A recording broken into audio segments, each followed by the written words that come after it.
Welcome to Disha TV. నేను రేవతి. ముందుగా headlines చూద్దాం.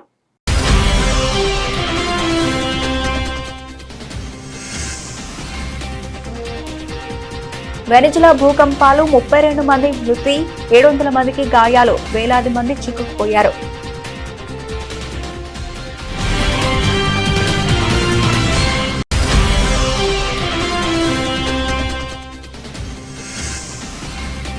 జూన్ 26న నార్కో కోఆర్డినేషన్ సెంటర్ సమావేశానికి అమిత్ షా అధ్యక్షతన వహించనున్నారు.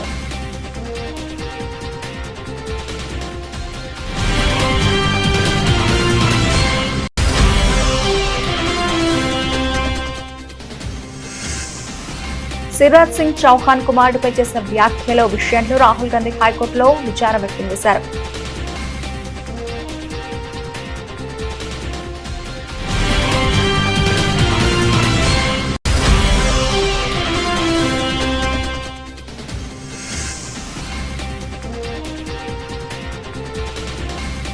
రక్షణపై ఉన్నత సైనికాధికారులు పార్లమెంటరీ ప్యానెల్ కు వివరించారు.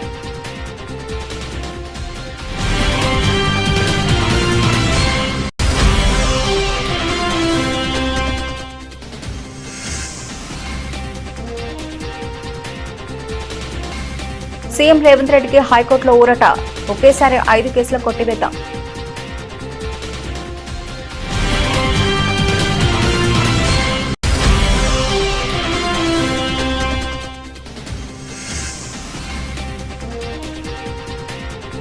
ఏపీలో పండని పంటలు లేవు, దొరకని ఖనిజాలు లేవు, ఏపీ సీఎం చంద్రబాబు.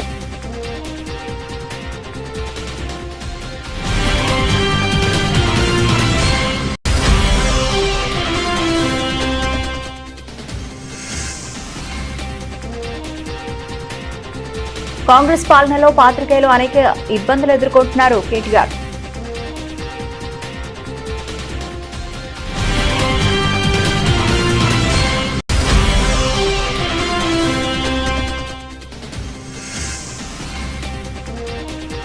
ముద్రగడను పరామర్శించేందుకు ఆసుపత్రికి వెళ్లిన విజయసాయిరెడ్డి.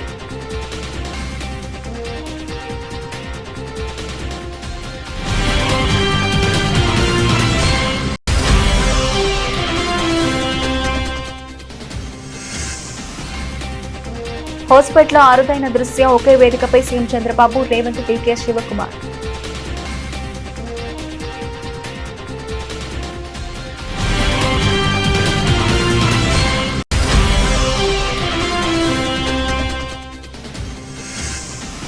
మంగళగిరిలో వార్షిక ఆధ్యాత్మిక దీక్షను ప్రారంభించిన ఆంధ్రప్రదేశ్ ఉప ముఖ్యమంత్రి, జనసేన పార్టీ అధ్యక్షుడు పవన్ కళ్యాణ్.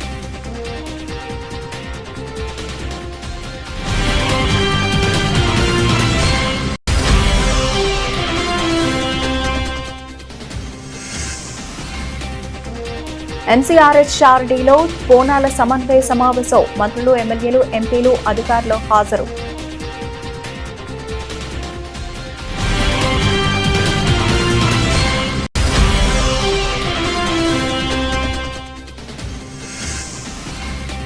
పవన్ అభిమానులకు జోష్నిచ్చే వార్త, OG2 అధికారికంగా ప్రకటన, ఉత్సాహాన్ని రేకెత్తిస్తున్న వీడియో.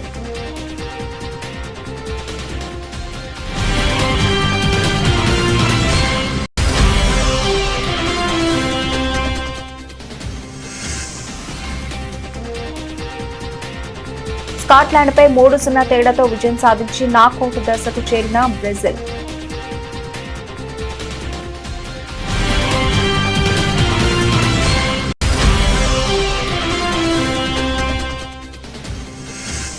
ప్రారంభ ట్రేడింగ్ లో సెన్సెక్స్ 400 పాయింట్లు, నిఫ్టీ 114 పాయింట్లు పెరిగాయి.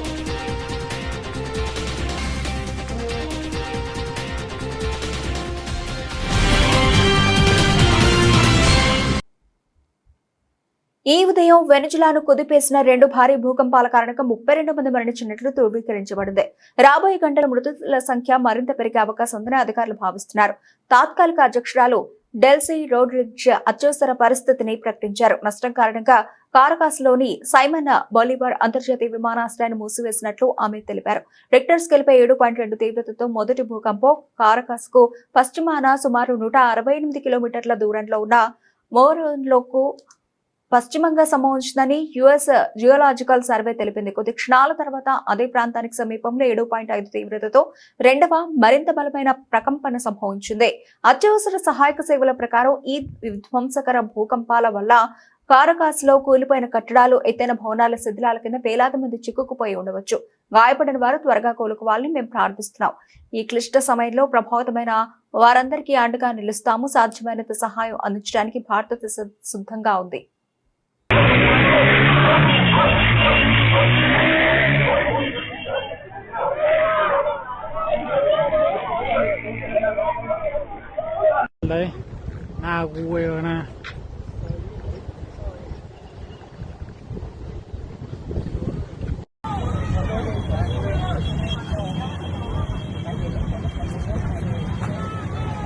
Mira los delfines, mira, mira, mira, mira.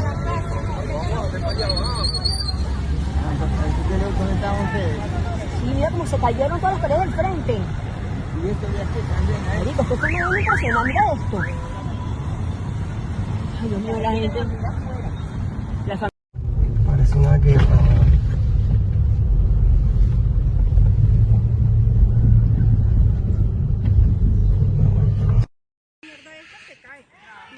Esto, dirección, edificios oficiales.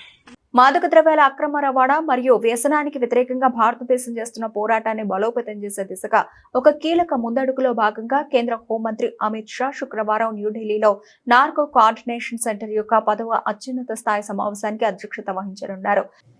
రాబోయే 3 ఏళ్లలో సింథటిక్ డ్రగ్స్, డార్క్ నెట్స్ ద్వారా జరిగే అక్రమ రవాణా వల్ల ఎదురయ్యే సవాళ్లను ఎదుర్కోవడం, అలాగే మాదక ద్రవ్యాల వినియోగదారుల కోసం పునరావాస కేంద్రాల పరిధిని విస్తరించడంపై ఈ సమావేశం దృష్టి సారిస్తుంది. దేశంలో మాదక ద్రవ్యాల ముప్పును ఎదుర్కోవడానికి సంబంధిత వర్గాలన్నీ కలిసి చేస్తున్న కృషిని సమగ్రంగా సమీక్షించడానికి, అంచనా వేయడానికి ఈ సమావేశం ఒక వేదికను కల్పిస్తుందని ఆ ప్రకటన పేర్కొంది. దేశంలో మాదక ద్రవ్యాల ముప్పును సమర్థవంతంగా ఎదుర్కోవడానికి ప్రభుత్వం మొత్తంగా సమన్వయంతో కూడిన విధానాన్ని అనుసరించాల్సిన అవసరాన్ని నొక్కి చెబుతూనే రాబోయే 3 ఏళ్లలో దేశవ్యాప్తంగా మాదక ద్రవ్యాల అక్రమ రవాణా మరియు దుర్వినియోగానికి సమర్థవంతంగా అరికట్టడానికి సంబంధించిన కీలక అంశాలపై ఈ ఉన్నత స్థాయి సమావేశం చర్చిస్తుంది అని ఆ ప్రకటన తెలిపింది. నేషనల్ పాలిటిక్స్ లో ఎప్పుడు అటాక్ మోడ్ లో ఉండే కాంగ్రెస్ అగ్రనేత రాహుల్ గాంధీ ఈసారి మాత్రం ఒక అనూహ్యమైన నిర్ణయం తీసుకున్నారు. మధ్యప్రదేశ్ హైకోర్టులో రాహుల్ తరఫు లాయర్ సమర్పించిన ఒక స్పెషల్ పిటిషన్ ఇప్పుడు దేశవ్యాప్తంగా హాట్ టాపిక్ గా మారింది. గత మధ్యప్రదేశ్ ఎన్నికల సమయంలో రాహుల్ గాంధీ ప్రచారం చేస్తూ శివరాజ్ సింగ్ చౌహాన్ ఫ్యామిలీని, ముఖ్యంగా ఆయన కొడుకు కార్తికేయ సింగ్ ను టార్గెట్ చేస్తూ కొన్ని వివాదాస్పద వ్యాఖ్యలు చేశారు. దీనిపై కార్తికేయ అస్సలు తగ్గలేదు, ఎలాంటి ఆధారాలు లేకుండా తన క్యారెక్టర్ ను, ప్రతిష్టను దెబ్బతీసేలా రాహుల్ మాట్లాడారంటూ భోపాల్ కోర్టులో క్రిమినల్ పరువు నష్టం కేసు ఫైల్ చేశారు. ఈ కేసు తీవ్రతను తగ్గించి దీని నుండి తనకు మినహాయింపు ఇవ్వాలని కోరుతూ రాహుల్ గాంధీ హైకోర్టును ఆశ్రయించారు. ఆనాడు ఎన్నికల ప్రచారంలో చేసిన వ్యాఖ్యలు కార్తికేయను ఉద్దేశించినవి కావు, పొరపాటున అలా జరిగిపోయింది అని పేర్కొంటూ కోర్టు వేదికగా విచారం వ్యక్తం చేశారు. ఈ పొరపాటును పరిగణలోకి తీసుకుని కేసు తీవ్రతను తగ్గించాలని కోర్టును కోరారు. రాహుల్ విన్నపంపై కోర్టు ఎలాంటి నిర్ణయం తీసుకుంటుందనే విషయంపై సర్వత్రా ఆసక్తి నెలకొంది. हिंदुस्तान के जेन जी जो हैं और युवा हैं उनको हम क्लियरली दिखा देंगे कि नरेंद्र मोदी चुनाव चोरी करके प्रधानमंत्री बना है, बीजेपी चुनाव चोरी करती है, क्लियरली बता देंगे, कोई डाउट नहीं होगा. Thank you. Chief of defence staff general NS Raja Subramani నేతృత్వంలోని సైనిక ఉన్నతాధికారుల బృందం బుధవారం నాడు పార్లమెంటరీ కమిటీకి దేశ రక్షణ కోసం తీసుకున్న చర్యల గురించి వివరించింది. ఇందులో అన్ని భూ సరిహద్దులు, వ్యూహాత్మక ప్రాంతాల్లో బలగాల మోహరింపు వంటి అంశాలు ఉన్నాయి. దేశానికి వ్యతిరేక శక్తుల దుశ్చర్యలను అడ్డుకునేందుకు సరిహద్దు వెంబడి మరియు వ్యూహాత్మక ప్రాంతాల్లో తగినంత బలగాలను మోహరించినట్లు బీజేపీ ఎంపీ రాధా మోహన్ సింగ్ నేతృత్వంలోని రక్షణ వ్యవహారాల పార్లమెంటరీ స్థాయి సంఘానికి సైనిక అధికారుల బృందం తెలియజేసినట్లు సమాచారం. దేశ రక్షణకు సురక్షితం చేయడంలో భారత సైన్యం పాత్ర అనే అంశంపై రక్షణ శాఖ ప్రతినిధుల నుంచి మౌఖిక వివరణ తీసుకోవడం ఈ బుధవారం నాటి సమావేశం యొక్క ప్రధాన అజెండాగా ఉంది. జమ్మూ కాశ్మీర్ మరియు ఈశాన్య ప్రాంతాల్లో అంతర్గత భద్రత కోసం బలగాల మోహరింపు, అలాగే విపత్తు నిర్వహణ వంటి అంశాలపై కూడా సైనిక ఉన్నతాధికారులు కమిటీకి వివరించారు. పార్లమెంటరీ కమిటీకి వివరణ ఇచ్చిన సైనిక బృందంలో జనరల్ సుబ్రహ్మణ్యతో పాటు కీలక పదవుల్లో ఉన్న పలువురు లెఫ్టినెంట్ జనరల్స్, మేజర్ జనరల్స్ మరియు బ్రిగేడర్లు కూడా పాల్గొన్నారు. తెలంగాణ ముఖ్యమంత్రి రేవంత్ రెడ్డికి హైకోర్టులో భారీ ఊరట లభించింది. 2019 హుజూర్ నగర్ అసెంబ్లీ ఉప ఎన్నికల ప్రచార సమయంలో ఆయనపై నమోదైన 5 కేసులను తెలంగాణ ఉన్నత న్యాయస్థానం బుధవారం కొట్టివేసింది. ఈ కేసుల నుంచి తనను విముక్తుడిని చేయాలని కోరుతూ ముఖ్యమంత్రి దాఖలు చేస్తున్న 5 వేర్వేరు పిటిషన్లపై విచారణ జరిపిన న్యాయస్థానం ఈ మేరకు తుది తీర్పును వెలువరించింది. 2019లో జరిగిన హుజూర్ నగర్ ఉప ఎన్నికల సమయంలో ఈ కేసులు నమోదయ్యాయి. అప్పటి మల్కాజ్గిరి ఎంపీగా ఉన్న రేవంత్ రెడ్డి కాంగ్రెస్ అభ్యర్థి తరఫున చురుకుగా ప్రచారం నిర్వహించారు. ఈ క్రమంలో రిటర్నింగ్ అధికారి నుంచి ముందస్తు అనుమతి లేకుండా సమావేశాలు నిర్వహించడం వంటి ఎన్నికల ప్రవర్తన నియమావళి నిబంధనలు ఉల్లంఘించారనే ఆరోపణలతో ఆయనపై పోలీసులు కేసులు నమోదు చేశారు. ఈ కేసులను కొట్టివేయాలని రేవంత్ రెడ్డి హైకోర్టును ఆశ్రయించారు. ఆయన పిటిషన్లపై విచారణ జరిపిన న్యాయస్థానం జూన్ 18న తీర్పు రిజర్వ్ చేసింది. తాజాగా బుధవారం తీర్పును ప్రకటిస్తూ 5 కేసులను కొట్టివేస్తున్నట్లు స్పష్టం చేసింది. హైకోర్టు తాజా తీర్పుతో చాలా కాలంగా పెండింగ్ లో ఉన్న ఈ కేసులకు చట్టపరంగా ముగింపు పలికినట్లయింది. ఆంధ్రప్రదేశ్ అంటే కేవలం అన్నపూర్ణ మాత్రమే కాదని అదొక రత్నగర్భ అని ముఖ్యమంత్రి చంద్రబాబు అభివర్ణించారు. మన రాష్ట్రంలో పండని పంటలు లేవు, దొరకని ఖనిజాలు లేవు అని స్పష్టం చేస్తూ ఈ సహజ సంపదను సద్వినియోగం చేసుకుని రాష్ట్రాన్ని అభివృద్ధి పదంలో నడిపిస్తామని ఆయన భరోసా ఇచ్చారు. కర్నూలు జిల్లా పత్తికొండ నియోజకవర్గంలోని జొన్నగిరిలో బంగారు గనుల వెలికితీత ప్రాజెక్టు ప్రారంభంతో రాష్ట్రంలో ఒక సువర్ణ అధ్యాయం మొదలైందని ఆయన అన్నారు. ఈ ప్రాజెక్టుతో రాయలసీమకు పునర్వైభవం వస్తుందని ధీమా వ్యక్తం చేశారు. బుధవారం ముఖ్యమంత్రి చంద్రబాబు జొన్నగిరిలో పర్యటించారు. జియో మైసూర్, డెక్కన్ గోల్డ్ మైన్స్ సంస్థలు సంయుక్తంగా ఏర్పాటు చేసిన గోల్డ్ మైనింగ్ ప్రాజెక్టును ఆయన అధికారికంగా ప్రారంభించారు. ప్లాంట్ విస్తరణలో భాగంగా 2వ యూనిట్ నిర్మాణానికి శంకుస్థాపన చేశారు. బంగారం శుద్ధి కోసం ఖనిజంతో కూడిన మట్టిని తరలించే భారీ వాహనాలకు జెండా ఊపి ప్రారంభించారు. ఈ సందర్భంగా ఆయన మాట్లాడుతూ రాయలసీమను రతనాల సీమగా తయారు చేస్తామని చెప్పిన మాటను నెరవేర్చుకుంటున్నాం. స్వర్ణగిరి నుంచే ఈ ప్రణాళిక ప్రారంభమైంది. ఇక దేశమంతా స్వర్ణగిరి గోల్డ్ ఫీల్డ్ గురించే మాట్లాడుతుంది అని అన్నారు. అనంతపురంలో 5వ తరం ఫైటర్ జెట్ల ప్రాజెక్టు, కడప జిల్లాలో జూలై 3న రాయలసీమ స్టీల్ ప్లాంట్కు శంకుస్థాపన, తిరుపతిలో రాయల్ ఎన్ఫీల్డ్ పరిశ్రమ వంటి ప్రాజెక్టులను ప్రస్తావించారు. నేను రాయలసీమ బిడ్డను, ఈ ప్రాంతాన్ని రతనాల సీమగా మార్చి తీరుతాను. స్వర్ణగిరి గోల్డ్ ఫీల్డ్ నుంచి రాష్ట్రంలో కొత్త చరిత్ర ప్రారంభమవుతుందని చంద్రబాబు ఉద్ఘాటించారు.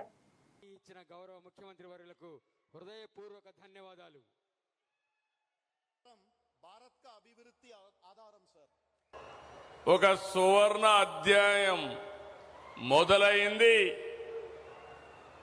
ఈ అధ్యాయానికి రతనాల సీమ, రాయలసీమ కేంద్రమైంది. నా జీవితంలో ఎప్పుడూ మరిచిపోలేని సంఘటన ఈ జొన్నగిరి సంఘటన. దేశంలోనే అతి పెద్ద ప్రైవేట్ రంగం గోల్డ్ మైనింగ్ ప్రాజెక్ట్ ప్రారంభించుకోవడం శుభ పరిణామం. నేను అడుగుతున్నా మిమ్మల్ని అందరినీ, జొన్నగిరి పేరే పెట్టుకుందామా? మళ్ళీ పాత పేరు స్వర్ణగిరి పేరు పెట్టుకుందామా తమ్ముళ్ళు అని మిమ్మల్ని అడుగుతున్నా. నాకు అప్పుడప్పుడు దూరదృష్టితో కొన్ని ఆలోచిస్తాం. దాన్నే ఓసారి ఇంట్యూషన్ అంటారు. ఈరోజు ప్రధానమంత్రి గారు వికసిత్ భారత్ 2047 అంటే 2047కి భారతదేశాన్ని అభివృద్ధి చెందిన దేశంగా తయారు చేయాలని ప్రధానమంత్రి గారి కల, అది వారి ప్రణాళిక. నేను ఆలోచించేది, వికసిత్ భారత్లో భాగంగా ఆంధ్రప్రదేశ్ని 2047కి స్వర్ణ ఆంధ్రప్రదేశ్గా తయారు చేయాలనేది నా యొక్క ఆలోచన. దానికి ప్రారంభం నిన్నటి వరకు జొన్నగిరి, ఈ రోజటి నుంచి స్వర్ణగిరి అని మరొకసారి మీ అందరికీ తెలియజేస్తున్నా. అది ఈరోజు ఈ స్వర్ణగిరి గ్రామం నుంచే ప్రారంభమవుతుంది. ఒకప్పుడు కేజీఎఫ్ ఉంది, కోలార్ గోల్డ్ ఫీల్డ్, ఇప్పుడు దేశమంతా మాట్లాడబోయేది స్వర్ణగిరి గోల్డ్ ఫీల్డ్. దేశంలో బంగారు ఎక్కడ ఉత్పత్తి అవుతుందంటే మన స్వర్ణగిరి నుంచే. అదే విషయం మనందరం గుర్తుపెట్టుకోవాలి. భారతదేశం ఎప్పుడు కూడా బంగారం పైన మమకారం. ప్రతి ఒక్కరు కూడా కాస్తో కూస్తో బంగారు ఉంటే దానివల్ల చాలా భరోసాగా ఒక ఇంటికి గౌరవంగా ఆలోచిస్తాం. అయితే ఈరోజు మన దగ్గర కనీసం సంవత్సరానికి 1 టన్ను ఉత్పత్తి అవుతుంది. ఇప్పటికి 400 కేజీలతో బంగారం ఉత్పత్తి ప్రారంభమైంది. ఇది 1000 కిలోలకు వెళ్తుంది. ఇప్పుడే నేను మాట్లాడాను. ఇక్కడ మనం ప్రారంభించిన 2వ యూనిట్తో కలిపి 50 మెట్రిక్ టన్నులు బంగారాన్ని మన ప్రాంతం నుంచే ఉత్పత్తి చేయబోతున్నాం. ఇది ఒక చరిత్రని మీ అందరికీ విజ్ఞప్తి చేస్తున్నా. దీనివల్ల ఇప్పటికే ఒక 800 మందికి ఉద్యోగాలు ఇచ్చారు. తొందరలోనే 1500కు పెంచుతారు. ఇవన్నీ కానీ అయితే 5000 మందికి ఈ స్వర్ణగిరి గోల్డ్ మైన్స్ లోనే, గోల్డ్ ఫీల్డ్ లోనే ఉద్యోగాలు వస్తాయని చెప్పి మీ అందరికీ విజ్ఞప్తి చేస్తున్నా.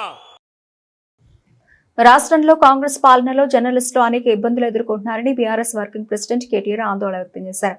ముఖ్యంగా గ్రామీణ మండల స్థాయి జర్నలిస్టులకు ప్రభుత్వం నుంచి కనీస గుర్తింపు, గౌరవం లేకపోవడం బాధాకరమన్నారు.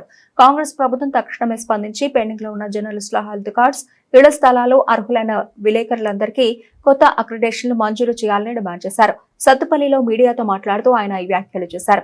అసెంబ్లీ ఎన్నికల సమయంలో కాంగ్రెస్ ఇచ్చిన 6 గ్యారంటీలు, ఇతర హామీలను క్షేత్రస్థాయిలో అమలు చేయడంలో రేవంత్ సర్కార్ పూర్తిగా విఫలమైందని కేటీఆర్ ఆరోపించారు. రైతులకు 2 లక్షల రూపాయల ఏకకాల రుణమాఫీ అని చెప్పి సగం మందికే చేశారు. రైతు భరోసా, విద్యార్థులకు విద్యా భరోసా కార్డులు, అడ్రస్ లేవు. నిరుద్యోగ యువతకు మెగా డిఎస్సీ, జాబ్ క్యాలెండర్, ఉద్యోగాల కల్పన అని చెప్పి నమ్మించి నట్టేట ముంచారని విమర్శించారు. ప్రస్తుత ప్రభుత్వ పాలనపై జనం తీవ్ర అసంతృప్తితో ఉన్నారని, అటు కరెంటు కోతలు, ఇటు సాగునీటి ఇబ్బందులు చూసి మళ్లీ కేసీఆర్ పాలనను కోరుకుంటున్నారని అన్నారు. ఒక తప్పు మాత్రం చేసినాం. ఏంటిదా తప్పు? మీ గౌరవం కాపాడలే కార్యకర్తలది. ఎట్లా? చాలా మంది అన్నారు నాతో, అన్నా పెన్షన్ ఇస్తిరి ఆన్లైన్ అయిపోయా, కార్డు ఇస్తివి కార్డు ఆన్లైన్ అయిపోయా, కళ్యాణ లక్ష్మి ఇస్తివి ఆన్లైన్లో వాయ్, రైతు బంధు ఇస్తివి అకౌంట్లో పడే. ఇక నన్నెవడు దిగుతాడన్నా? మరి నా సంగతి ఏంది? మరి ఊళ్ళో పోయి మళ్ళీ ఓటు అడగాలంటే నా గౌరవం యాడుంటుంది అని. అందుకే నేను మీకు మాటిస్తున్నా, ఇట్లాంటి చిన్న చిన్న పొరపాట్లు మొత్తం ప్రభుత్వం మీదే దృష్టి పెట్టినాం, పార్టీ మీద ఎక్కువ దృష్టి పెట్టలే. వాస్తవానికి 10 ఏళ్ళు కొత్త రాష్ట్రం కదా, కొత్త సంసారం కదా, కొత్త ఇల్లు కదా, పునాది గట్టిగా పడాలి. మన రాష్ట్రం నవ్వెటోళ్ళ ముంగట జారిపడొద్దు. మీకు పరిపాలన చేతనైతే అన్నోళ్లను నోర్లు మూపియాలే, మంచిగా నడిపియాలని ఆలోచన చేసినాం తప్ప వేరే ఆలోచన చేయలే. మాజీ మంత్రి కాపు నేత ముద్రగడ పద్మనాభం అస్వస్థతకు గురి కావడం తెలిసిందే. ప్రస్తుతం ఆయన హైదరాబాద్ లోని సింధు ఆసుపత్రిలో చికిత్స పొందుతున్నారు. ఈ విషయం తెలుసుకున్న రాజ్యసభ మాజీ సభ్యుడు విజయసాయిరెడ్డి బుధవారం ఆసుపత్రికి వెళ్లి ఆయన ఆరోగ్య పరిస్థితిపై ఆరా తీశారు. ముద్రగడ పద్మనాభం ఐసీయూలో చికిత్స పొందుతుండటంతో విజయసాయిరెడ్డి నేరుగా ఆయన కలవలేకపోయారు. ఈ సందర్భంగా ఆయన కుమారుడు ముద్రగడ గిరి, ఇతర కుటుంబ సభ్యులు వైద్యులతో మాట్లాడారు. ముద్రగడ ఆరోగ్య పరిస్థితి గురించి, చికిత్సకు ఆయన శరీరం స్పందిస్తున్న తీరును అడిగి తెలుసుకున్నారు. అనంతరం విజయసాయిరెడ్డి స్పందిస్తూ ఉన్నత రాజకీయ విలువలు కలిగిన ముద్రగడ పద్మనాభం త్వరగా కోలుకోవాలని ఆకాంక్షించారు. భగవంతుడు ఆయనకు సంపూర్ణ ఆరోగ్యం, దీర్ఘాయుషు ప్రసాదించాలని మనసారా కోరుకుంటున్నట్లు తెలిపారు. ఆంధ్రప్రదేశ్ ముఖ్యమంత్రి నారా చంద్రబాబు నాయుడు కర్ణాటకలోని హోసుపేటకు చేరుకున్నారు. తుంగభద్ర ప్రాజెక్టుకు 51 కోట్ల రూపాయల వ్యయంతో నూతనంగా ఏర్పాటు చేసిన గేట్ల ప్రారంభోత్సవ కార్యక్రమంలో ఆయన పాల్గొననున్నారు. ఈ కార్యక్రమానికి తెలంగాణ ముఖ్యమంత్రి రేవంత్ రెడ్డి, కర్ణాటక ముఖ్యమంత్రి డీకే శివకుమార్, కేంద్ర జలశక్తి శాఖ మంత్రి సిఆర్ పాటిల్ ముఖ్య అతిథులుగా హాజరయ్యారు. ప్రారంభోత్సవ కార్యక్రమానికి ముందు హోసుపేటలోని ఐఆర్బీ అతిథి గృహంలో చంద్రబాబు, రేవంత్ రెడ్డి, డీకే శివకుమార్, సిఆర్ పాటిల్ మర్యాదపూర్వకంగా సమావేశమయ్యారు. ఈ భేటీలో ఏపీ మంత్రులు పయ్యావుల కేశవ్, నిమ్మల రామానాయుడు కూడా పాల్గొన్నారు. అనంతరం నేతలందరూ కలిసి ప్రాజెక్టు కొత్త గేట్లను లాంఛనంగా ప్రారంభించనున్నారు. 2024లో వచ్చిన భారీ వరదలకు తుంగభద్ర డ్యాము 19వ నంబర్ గేటు కొట్టుకుపోయింది. అప్పట్లో ప్రత్యామ్నాయంగా స్టాప్ లాక్ గేట్ ను అమర్చారు. అయితే నేషనల్ డ్యామ్ సేఫ్టీ అథారిటీ సూచనల మేరకు శాశ్వత పరిష్కారంగా కొత్త గేట్లను ఏర్పాటు చేయాలని నిర్ణయించారు. దీనికైనా 51 కోట్ల రూపాయల వ్యయాన్ని ఆంధ్రప్రదేశ్, కర్ణాటక రాష్ట్ర ప్రభుత్వాలు సంయుక్తంగా భరించాయి. ఈ గేట్ల ప్రారంభం అనంతరం జరగనున్న బహిరంగ సభలో నేతలు ప్రసంగించనున్నారు. Shivakumar is very effective and dynamic, very positive. I appreciate him. Revanth Reddy garu also is very dynamic, but he won't compromise Telangana rights. I am also impressed about it, but we have to protect our interest. Finally, we have to work together for building this great nation. So I am very happy today. మిత్రులారా, ఈ రోజుకున్న ప్రాధాన్యత ఆనాడు విజయనగర సామ్రాజ్యాన్ని స్థాపించిన ముహూర్తం 1950 దశకంలో మైసూర్ మహారాజు, హైదరాబాదు నవాబు నిజాం గారు పెట్టిన ముహూర్తం, తుంగభద్ర నది డ్యామ్ నిర్మాణ ముహూర్తం. ఈనాడు మిత్రులు డికే శివకుమార్ గారు ఈ 33 గేట్ల పునరుద్ధరణ ముహూర్తం చరిత్రలో ఎప్పటికీ శాశ్వతంగా నిలిచిపోతుంది. I would like to thank all of them for joining hands together, working together, and see that you protect the interest of this nation and the farmers. Jai Hind, Jai Karnataka, Jai Andhra, Jai Telangana. Andhra Pradesh ఉప ముఖ్యమంత్రి Janasena party అధ్యక్షుడు పవన్ కళ్యాణ్ తన వార్షిక ఆధ్యాత్మిక దీక్షను ప్రారంభించారు.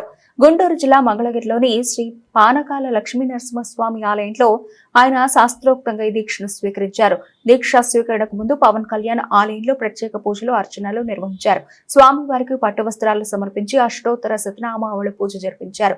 ఆలయానికి విచ్చేసిన ఆయనకు రాజగోపురం వద్ద ఆలయ కార్యనిర్వహణాధికారి సునీల్ కుమార్, అర్చకులు సంప్రదాయబద్ధంగా స్వాగతం పలికారు. పవన్ కళ్యాణ్ ప్రతి ఏటా 4 నెలల పాటు ఈ దీక్షను పాటిస్తూ ఉంటారు. తన గురువు నుంచి మంత్రోపదేశం పొందిన నాటి నుంచి ఆధ్యాత్మిక క్రమశిక్షణలో భాగంగా ఈ నియమాన్ని ఆయన అనుసరిస్తున్నారు. ఉప ముఖ్యమంత్రిగా, పంచాయతీరాజ్, గ్రామీణాభివృద్ధి శాఖల మంత్రిగా కీలక బాధ్యతలు నిర్వహిస్తూనే ఆయన తన ఆధ్యాత్మిక నియమాలను కొనసాగిస్తున్నారు. ఈ కార్యక్రమంలో ఏపీఎంఎస్ ఐడీసీ చైర్మన్ చిల్లపల్లి శ్రీనివాసరావుతో పాటు పలువురు నేతలు, జనసేన నాయకులు పాల్గొన్నారు. ఎంసీఆర్హెచ్ఆర్డీలో బుధవారం ఆషాఢ బోనాల ఉత్సవాలకు సంబంధించిన సమన్వయ సమావేశం జరిగింది. మంత్రులు పొన్న ప్రభాకర్, అజారుద్దీన్, ఎమ్మెల్సీ బొగ్గారపు దయానంద్, ఎమ్మెల్యేలు నవీన్ యాదవ్, దాన నాగేందర్, డీజీపీ సివి ఆనంద్, దేవాదాయ శాఖ ముఖ్య కార్యదర్శి శైలజ రామయ్యర్, నగర సిపి సజ్జనార, వివిధ శాఖల అధికారులు హాజరయ్యారు. లండన్ లో ఉన్న మంత్రి కొండా సురేఖ వర్చువల్ గా సమావేశంలో పాల్గొన్నారు. జూలై 16 నుంచి ఆగస్టు 13 వరకు హైదరాబాద్, సికింద్రాబాద్, రంగారెడ్డి, మేడ్చల్, మల్కాజ్గిరి జిల్లాల పరిధిలోని దేవాలయాల్లో నిర్వహించే బోనాల ఉత్సవాలకు సౌకర్యాల కల్పనలో అన్ని శాఖల అధికారులు సమన్వయంతో పనిచేయాలని మంత్రి కొండా సురేఖ ఆదేశించారు. బోనాల ఉత్సవాలకు శ్రీకారం చుట్టే గోల్కొండ జగదాంబ మహంకాళి దేవాలయంలో జూలై 16న ప్రారంభమయ్యే ఉత్సవాలు ఆగస్టు 13 వరకు అట్టహాసంగా నిర్వహిస్తామని మంత్రి తెలిపారు. బోనాల ఉత్సవాల నిర్వహణకు ప్రభుత్వం 20 కోట్ల రూపాయలు కేటాయించినట్లు మంత్రి పొన్నం తెలిపారు. పవర్ స్టార్ పవన్ కళ్యాణ్ అభిమానులకు చిత్ర బృందం అదిరిపోయే శుభవార్త చెప్పింది. ఆయన హీరోగా దర్శకుడు సుజీత్ తెరకెక్కించిన బ్లాక్ బస్టర్ చిత్రం దే కాల్ హిమ్ ఓజీకి సీక్వెల్ రాబోతున్నట్లు అధికారికంగా ప్రకటించింది. కేవలం సీక్వెల్ మాత్రమే కాకుండా ఇది ఓజీ యూనివర్స్ లో భాగంగా ఉండనుందని స్పష్టం చేసింది. ఈ మేరకు Pawan Kalyan creative works banner పై ఈ ప్రాజెక్టు రానున్నట్లు వెల్లడించారు. పవన్ కళ్యాణ్ క్రియేటివ్ వర్క్స్ తమ ఎక్స్ ఖాతాలో ఓ ప్రత్యేక వీడియోను పంచుకుంది. ఇందులో దర్శకుడు సుజీత్, పవన్ కళ్యాణ్ ఓజీ ఫ్రాంచైజీలోని 2వ భాగం గురించి చర్చిస్తున్న దృశ్యాలు ఉన్నాయి. తుఫానుకు ముందు ప్రశాంతత ఉంటుంది, గంభీరా చెప్పని కథ ఇప్పుడు ఆవిష్కృతం కాబోతోంది అని నిర్మాణ సంస్థ పేర్కొంది. సుజీత్ ఆలోచనలకు, కథనానికి ముగ్ధుడైన పవన్ తన వైపు నుంచి కావలసినదంతా సిద్ధంగా ఉంటుందని హామీ ఇవ్వడం ఈ వీడియోలో స్పష్టంగా కనిపించింది. గతంలో వచ్చిన దే కాల్ హిమ్ ఓజీ భారీ విజయాన్ని సొంతం చేసుకోవడమే కాకుండా పవన్ కళ్యాణ్ ఓ సరికొత్త లార్జర్ దెన్ లైఫ్ అవతార్లో చూపించింది. సుజీత్ దర్శకత్వంలో వచ్చిన ఈ స్టైలిష్ గ్యాంగ్స్టర్ డ్రామా సినిమా పట్ల పవన్ కళ్యాణ్ లో కొత్త ఉత్సాహాన్ని నింపింది. తాజాగా ఈ సీక్వెల్ చర్చలు ఓజీ యూనివర్స్ ఎంత భారీగా ఉండనుందో చిన్న హింట్ ఇచ్చి అభిమానుల్లో ఆసక్తిని రెట్టింపు చేశాయి. బుధవారం జరిగిన గ్రూప్ సి చివరి మ్యాచ్ లో స్కాట్లాండ్ ను 3-0 తేడాతో చిత్తుగా ఓడించి బ్రెజిల్ 2026 ఫీఫా ప్రపంచ కప్ నాకౌట్ దశల్లోకి దూసుకెళ్లింది.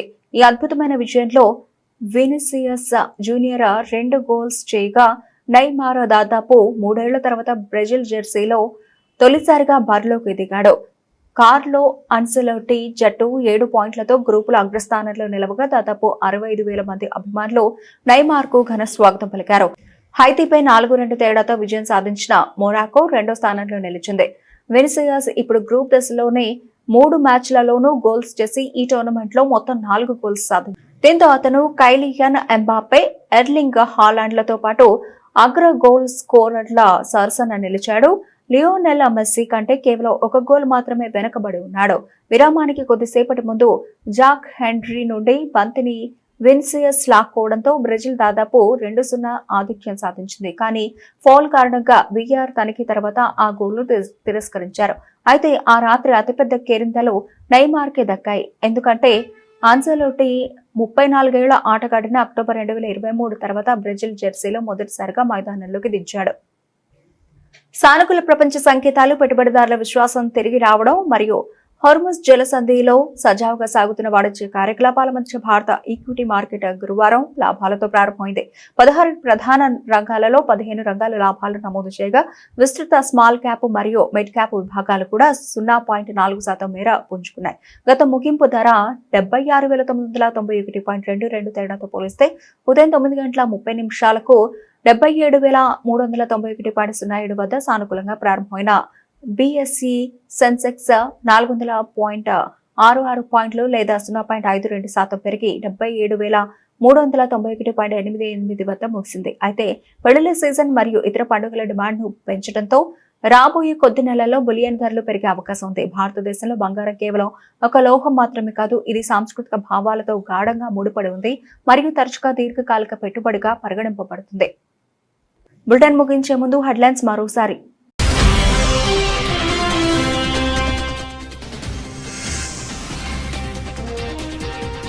వెనిజులా భూకంపాలు 32 మంది మృతి, 700 మందికి గాయాలు, వేలాది మంది చిక్కుకుపోయారు.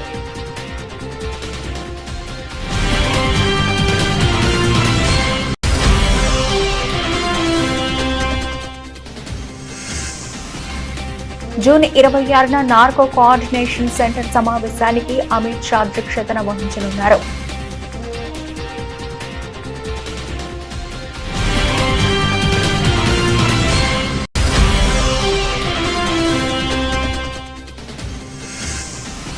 శివరాజ్ సింగ్ చౌహాన్ కుమారుడిపై చేసిన వ్యాఖ్యల విషయంలో రాహుల్ గాంధీ హైకోర్టులో విచారణ వ్యక్తం చేశారు.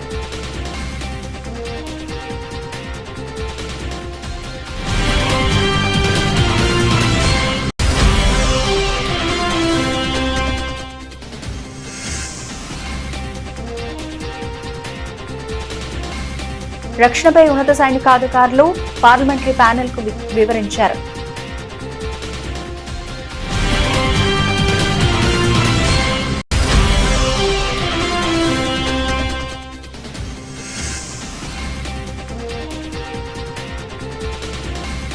సీఎం రేవంత్ రెడ్డికి హైకోర్టులో ఊరట, ఒకేసారి 5 కేసుల కొట్టివేత.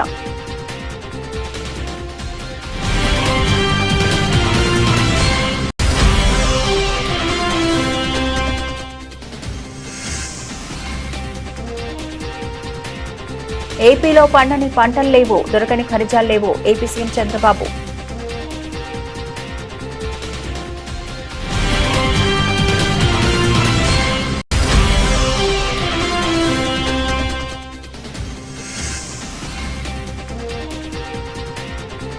కాంగ్రెస్ పాలనలో పాత్రికేయులు అనేక ఇబ్బందులు ఎదుర్కొంటున్నారు కేటీఆర్.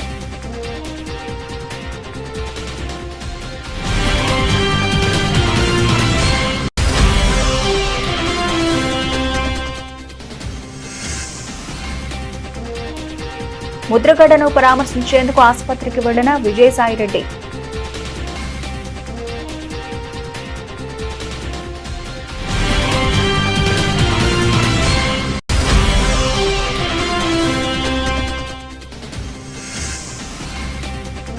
హోస్పేట్లో అరుదైన దృశ్యం, ఒకే వేదికపై సీఎం చంద్రబాబు, రేవంత్, డీకే శివకుమార్.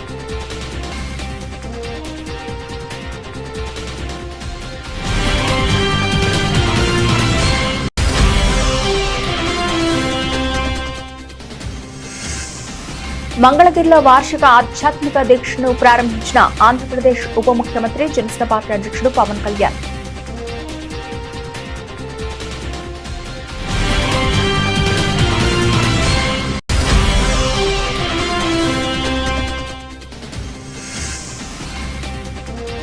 ఎన్సీఆర్హెచ్ షార్డీలో బోనాల సమన్వయ సమావేశం. మంత్రులు, ఎమ్మెల్యేలు, ఎంపీలు, అధికారులు హాజరు.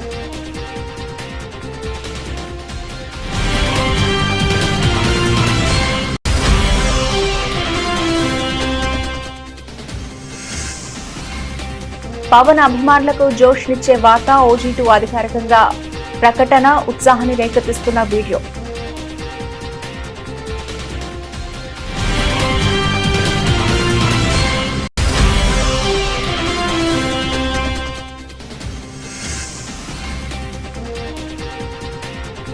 స్కాట్లాండ్పై 3-0 తేడాతో విజయం సాధించి నాకౌట్ దశకు చేరిన బ్రెజిల్.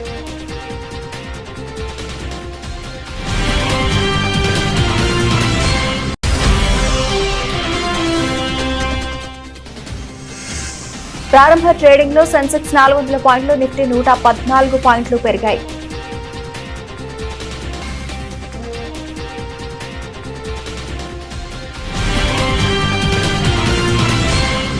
ఇవి ఇప్పటివరకు నబుల్షన్ అప్డేట్స్. మరిన్ని అప్డేట్స్ తో మళ్ళీ కలుద్దాం.